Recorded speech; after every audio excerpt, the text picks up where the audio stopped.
Welcome back. અમદાવાદમાં મહિલા PSI પર હુમલો કરનાર 4 આરોપીની પોલીસે ધરપકડ કરી છે। આરોપીઓએ સરખેજ વિસ્તારમાંથી પસાર થઈ રહેલા મહિલા પીએસઆઈ સાથે બબાલ કરી હતી। ફરિયાદી મહિલા પીએસઆઈ કૌશર જલવાણી ડ્યુટી પૂર્ણ કરીને ઘરે પરત ફરતા હતા અને તે જ સમયે સરખેજ વિસ્તારમાંથી તેમની કારની આગળ એક બાઇક ચાલક જઈ રહ્યો હતો।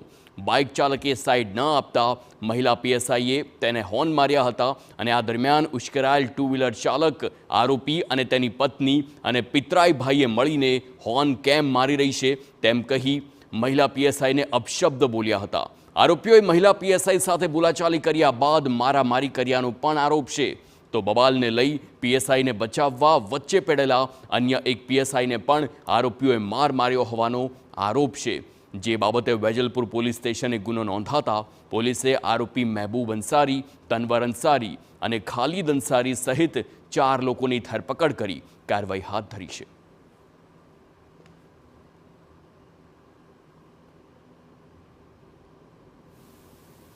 શરૂઆત જ્યારે બબાલ થઈ ત્યારે આરોપી જે મહેબૂબ બકર છે અને એની વાઈફ હતા। ત્યાર પછી એમણે ફોન કરીને બોલાવી લેતા બીજા એના જે મિત્રો હતા એ આવેલા એ પૈકી 2 આરોપી છે બદી ઉર રહેમાન અને તનવીર આલમ એની ધરપકડ કરવામાં આવેલ છે। બાકી તપાસ ચાલુ છે।